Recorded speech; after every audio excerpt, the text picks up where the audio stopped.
우리에게 주신 하나님의 말씀은 요한복음 5장 1절부터 15절까지의 말씀입니다. 요한복음 5장 1절부터 15절까지의 말씀, 신약성경 149쪽에 있습니다.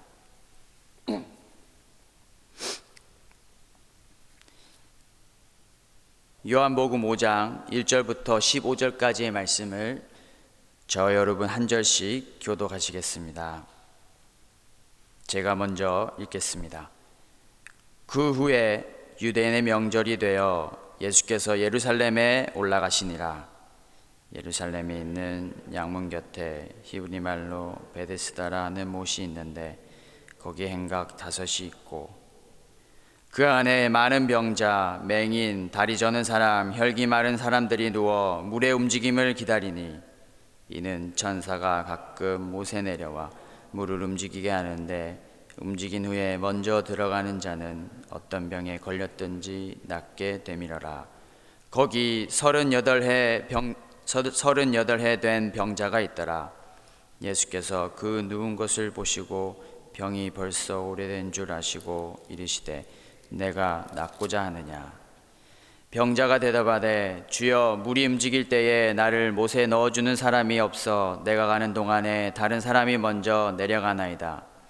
예수께서 이르시되 일어나 내 자리를 들고 걸어가라 하시니 그 사람이 곧 나아서 자리를 들고 걸어가니라. 이날은 안식일이니 유대인들이 병 나은 사람에게 이르되 안식일인데 내가 자리를 들고 가는 것이 옳지 아니하니라.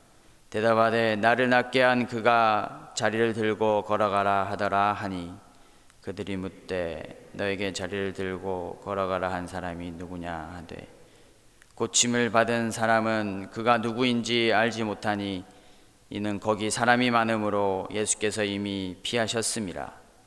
그 후에 예수께서 성전에서 그 사람을 만나 이르시되 보라, 내가 나았으니 더 심한 것이 생기지 않게 다시는 죄를 범하지 말라 하시니. 함께 읽겠습니다. 그 사람이 유대인들에게 가서 자기를 고친 이는 예수라 하니라. 아멘. 일어나 내 자리를 들고 걸어가라 라는 제목으로 하나님 말씀을 함께 나누시겠습니다.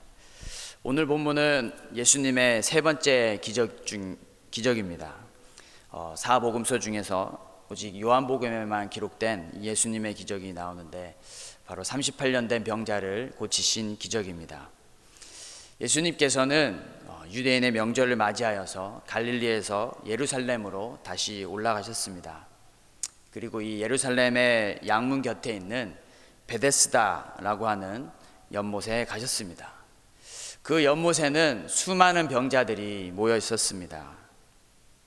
그 중에서 예수님은 오늘 세 번째 표적의 대상인 38년 된 병자를 만나셨습니다. 그리고 예수님과 38년 된 병자 사이에 많은 대화가 오고 가지는 않았지만 3마디 정도 말씀을 하시게 됩니다.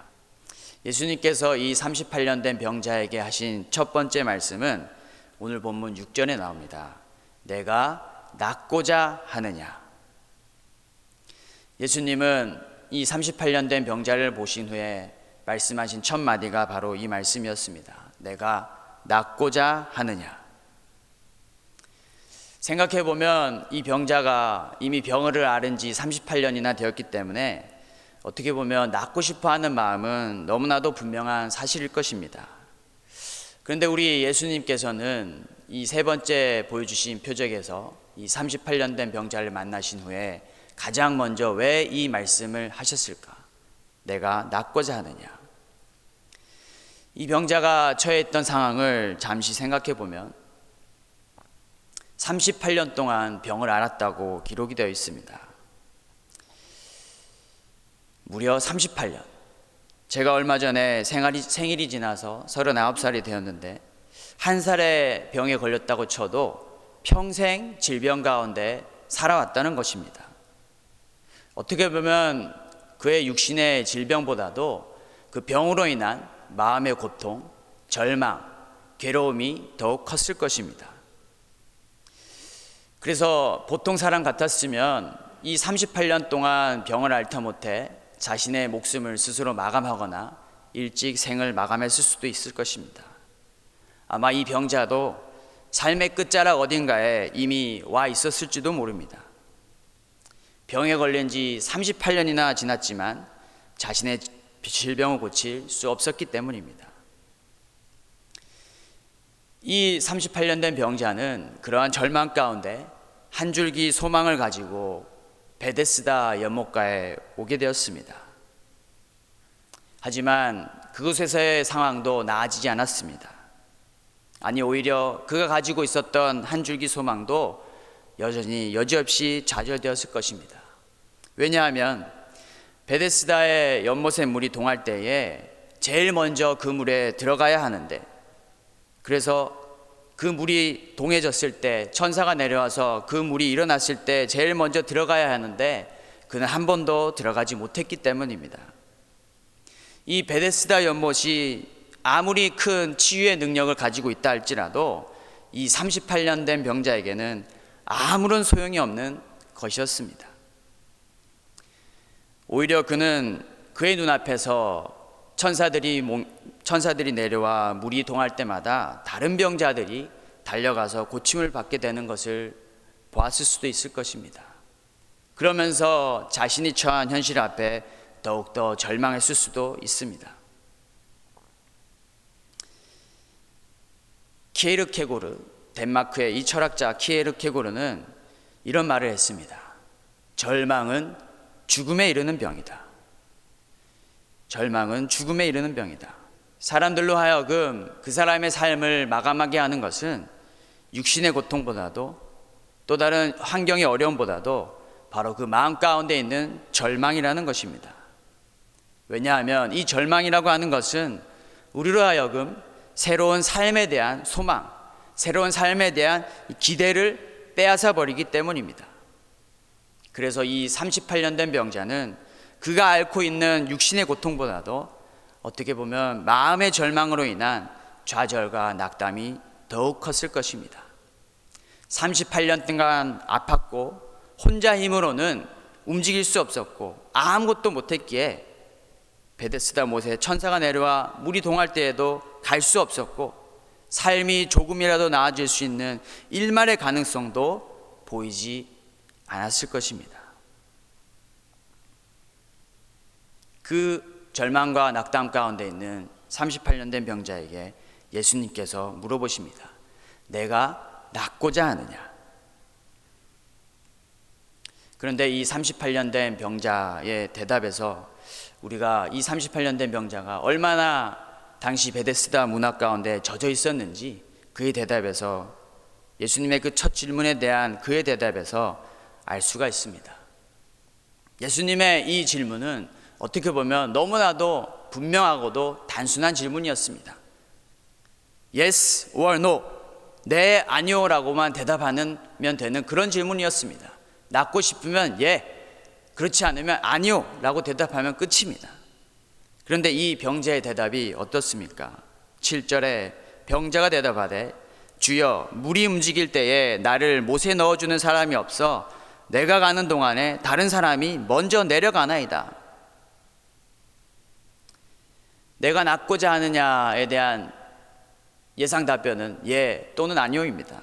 그런데 이 38년간 고생한 병자에게는 이 예라는 대답이 바로 튀어나와야 되는데, 자신을 고쳐주실 예수님께서 바로 앞에 계셔서 지금 나에게 묻고 계신데 이 예라는 대답이 나오지 않았습니다. 오히려 이 병자는 치유자 예수님을 깨닫지 못하고 자신의 안타까운 현실만을, 자신이 지금 처한 안타까운 현실만을 예수님께 말하고 있는 것입니다. 어떻게 보면 미래에 대한 소망이 너무나도 없어서 그가 알고 있는 전부, 그가 알고 있는 자신이 처한 현실만을 예수님께 고하고 있는 상황이었습니다. 물이 움직일 때에 나를 못에 넣어주는 사람이 없어서, 그래서 내가 가는 동안에 다른 사람이 먼저 내려가서, 그래서 저는 지금까지 낫고 싶었지만 나음을 받을 수 있는 기회를 잡을 수가 없었습니다 라고 그 마음의 안타까움을 예수님 앞에서 표현하고 있습니다.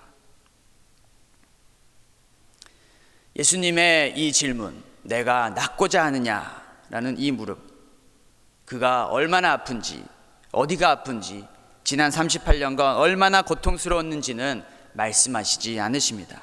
대신에 이 그가 38년간 고통받았던 그가 앞으로 나아가야 할 미래를 말씀하시는 것입니다.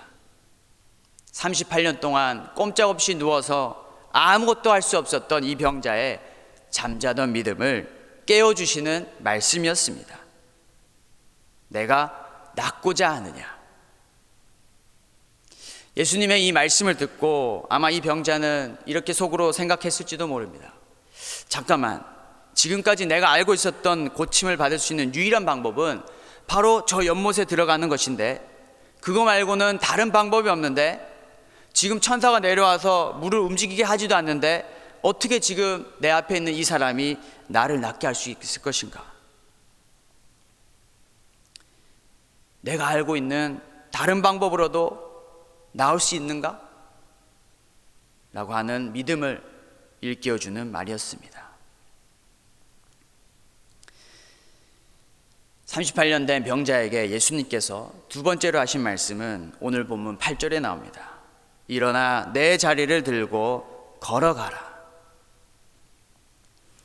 그네가 내려가는 동안에, 연못에 내려가는 동안에 다른 병자들이 먼저 내려가서 내가 갈 기회가 없었다라는 이 병자의 말씀에 대한 답변입니다. 8절. 어떻게 보면 그 병자의 말, 병자의 예수님의 질문에 대한 대답, 다른 사람이 먼저 내려간다는 이 병자의 말에 예수님은 대답도 하지 않으십니다. 그저 내 자리를 들고 걸어가라 라고 한마디 하실 뿐입니다. 일어나 내 자리를 들고 걸어가라. 그런데 어떤 일이 일어납니까? 9절. 그 사람이 곧 나아서 자리를 들고 걸어가니라.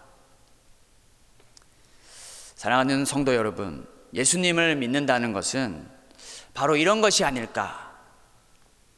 그의 병이 낫기까지 38년 된 그의 병이, 그토록 오랜 세월 동안 그를 괴롭혔던 그의 병이 낫기까지 필요했던 것은 천사도 아니었고 물이 동한 것도 아니었고 그 못에 달려가는 것도 아니었습니다. 병자가 낫기 위해 그가 한 일은 아무것도 없는 것입니다. 그 병이 낫기까지 필요했던 것은 단 하나, 오직 예수님의 말씀이었습니다.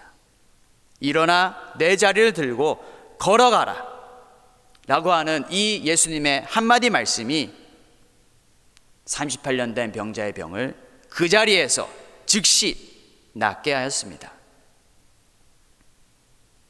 예수님께서 이 말씀을 하시자 그의 병이 즉시 나았습니다. 말로 낫게 되었습니다. 어떻게 이게 가능한 일인가?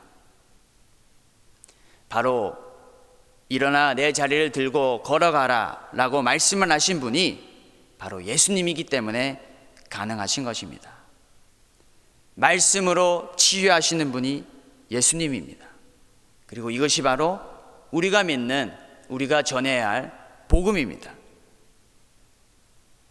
예수님의 이 말씀, 일어나 내 자리를 들고 걸어가라 내 말씀은 지난 38년간 병으로 인해 아무것도 할 수 없었던 그 병자에게 그 자리에서 일어나 이제는 38년 된 과거를 잊고 완전히 달라진 인생을 살아가라는 새로운 삶으로의 초대였던 것입니다.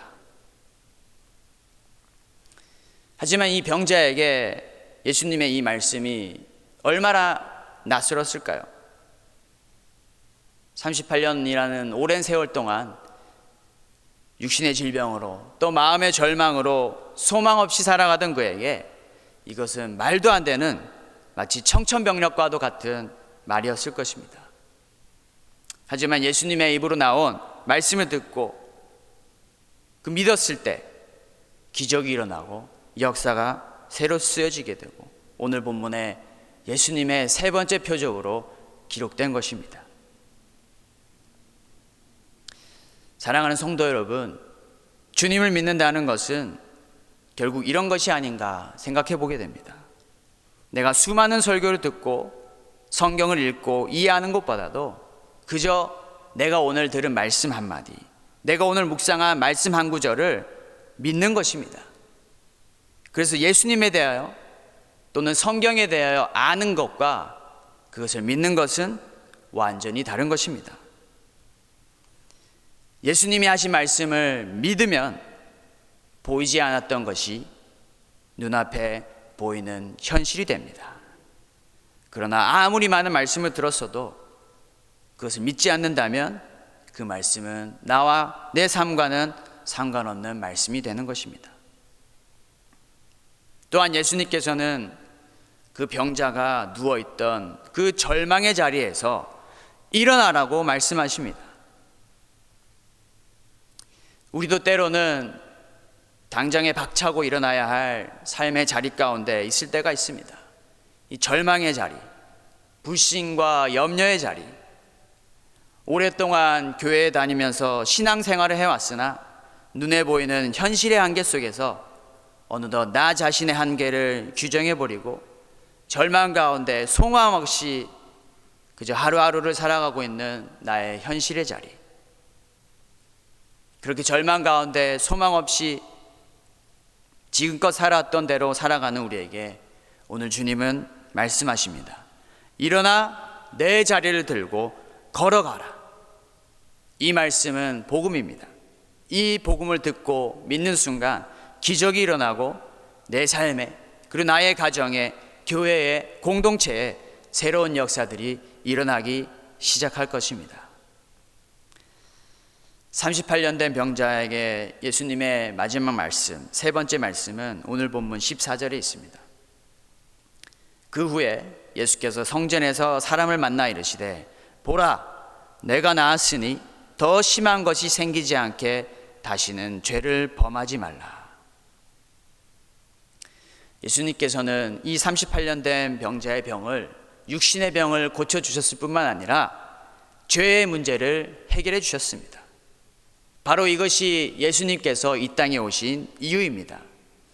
단순히 육체의 질병을 치유하시기 위함이 아니었습니다. 죄로 말미암아 어둠의 권세에 사로잡혀 있는, 그래서 하나님과 단절되어서 절망 가운데 있는 우리를 구원하시고 하나님과의 새로운 관계로, 평화의 관계로, 영원한 하나님과의 그 친밀한 교제 가운데로 이끄시기 위함인 것입니다. 오늘 본문에 나오진 않지만 요한복음 5장 25절에 이 유대인들에게 대하여 이렇게 예수님이 말씀하십니다. 내가 진실로 진실로 너에게 이르노니 내 말을 듣고 또 나 보내신 이를 믿는 자는 영생을 얻었고 심판에 이르지 아니하나니 사망에서 생명으로 옮겨느니라. 예수님께서는 이 유대인들에게 안식일에 이 기적을 행했다는 이유만으로 병자를 고발하고 정죄하고 예수님을 비판하고 있는 이 유대인들에게 이렇게 말씀하시는 것입니다. 내가 하나님께로부터 보내심을 받았는데,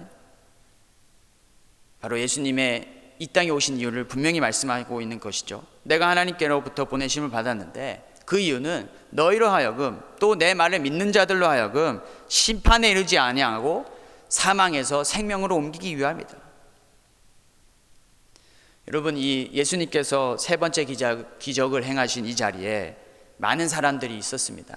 그 가운데 유대인도 있었죠.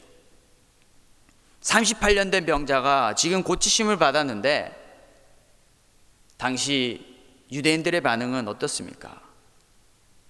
여러분, 이 상식적으로 생각했을 때 38년 동안 고통받았던 병자가 그 자리에서 말씀 한마디에 일어나서 자신이 누워있던 자리를 박차고 일어나서 걸어가는 모습을 본 사람들이라면 깜짝 놀라서 예수님을 모르던 사람들도 저분이 과연 누구인가? 저분은 누구로부터 보내심을 받았단 말인가? 당연히 궁금함을 가지게 되어 있습니다. 그런데 그 유대인들은 자신이 믿는다는 그 하나님께 영광을 돌리기는커녕 안식일에, 이 아무것도 하지 않아야 되는 안식일에 이 병을 고쳤다는 이유 하나만으로 비난하기 시작했습니다. 그리고 지금 막 치유함을 받은 38년 된 병자에게도 너가 안식일에는 가만히 있어야 되는데 왜 일어나느냐? 빌미 삼아서 이 병자도 정죄하기 시작했던 것입니다. 38년 된 병이 나았으면 이 병자의 본인은 물론이거니와 그 장면을 목격한 그 자리에 있던 다른 모든 사람들도 함께 기뻐하고 예수님께서 베푸신 기적에 놀라워하면서 같이 축하해 줘야 되는데, 유대인들은 그 자신들이 그냥 믿고 있었던 그 율법, 안식일을 지켜야 된다는 그 율법만 가지고 그들이 지키지 않는다는 것을 구실 삼아서 그 일이 옳지 않다라고 지적하고 정죄하고 있는 것입니다. 기적이 베푸신, 기적이 일어난 자리에서 비판과 정죄로 일관할 뿐입니다.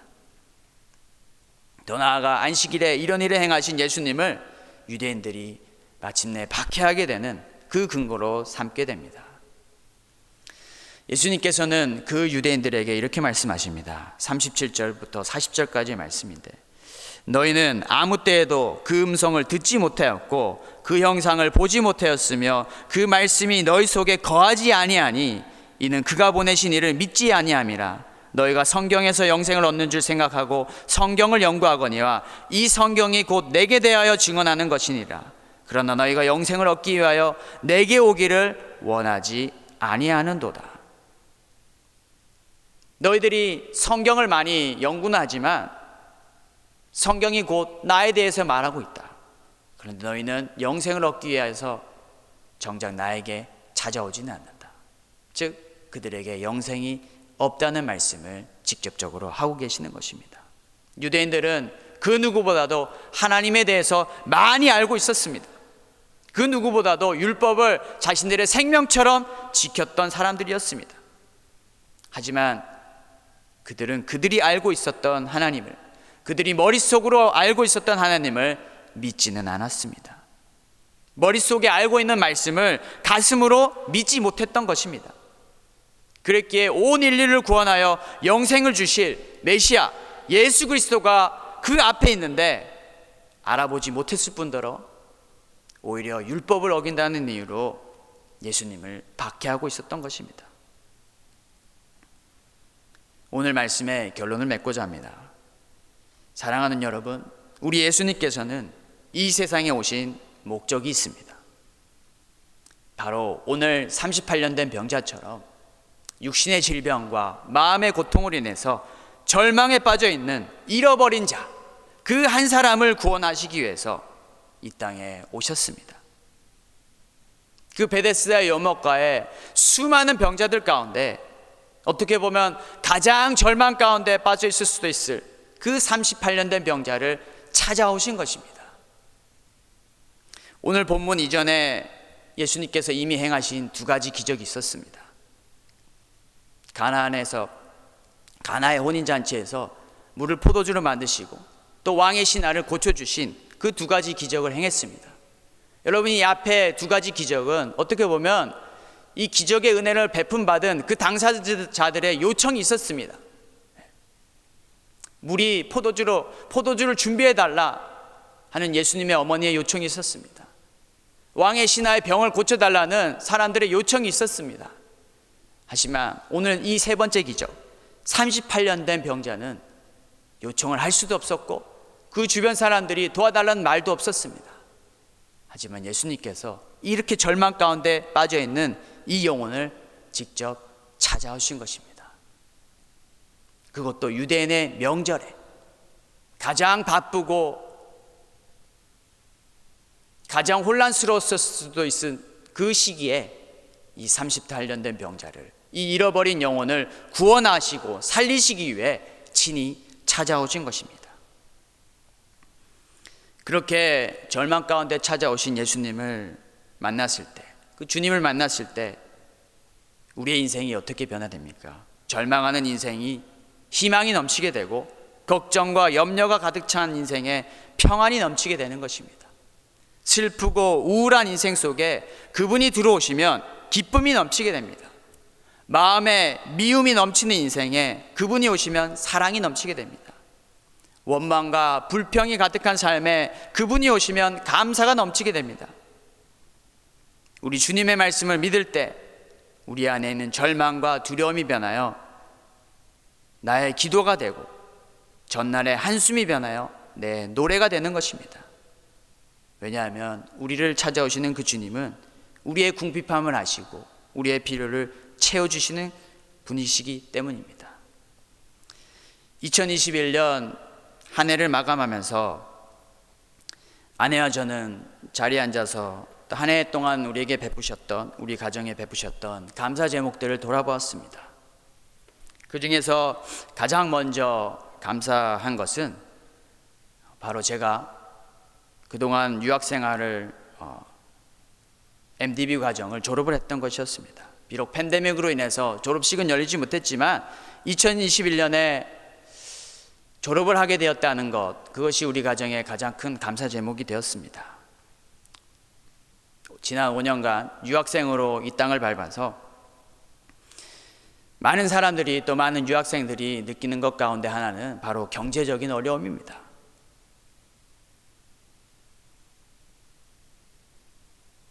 어떤 때는 통장의 잔고가 0원까지, 아니 마이너스까지 내려간 적도 있었지만 하나님께서는 매달마다 기적같이 돕는 손길을 통하여서 경제적인 필요를 채워주셨습니다. 그렇게 지난 5년간의 과정을 마치고 졸업을 할 수 있었던 것, 단순히 공부를 마치고 해야 할 과제들을 마치고 졸업을 한 것이 아니라 5년간 제 삶을, 우리 가정을 이끌어 주셨던 하나님께 대한 감사 제목이었던 것입니다. 그리고 그렇게 지난 5년간 우리의 삶을, 나의 삶을, 우리 가정을 이끄신 하나님께서 앞으로도 우리의 삶을 한 걸음 한 걸음 인도하실 것이라는 기대와 소망을 갖게 되었습니다. 주님의 말씀을 믿을 때, 또 하나님께서 우리 삶에 오실 때 그 말씀을 머리로만 아는 것이 아니라 우리 가슴으로 깊이 있게 믿을 때 우리 마음에 있는, 어떻게 보면 우리를 죽음까지 인도할 수 있는 그 절망이, 두려움이 변하여 오히려 나의 기도 제목이 되고, 전날에 내가 수없이 내뱉었던 나의 한숨과 울음이 나의 노래가 되는 삶을 살아갈 것입니다. 이 삶을 살아가는 저와 여러분 되시길 주님의 이름으로 축복합니다. 기도하시겠습니다.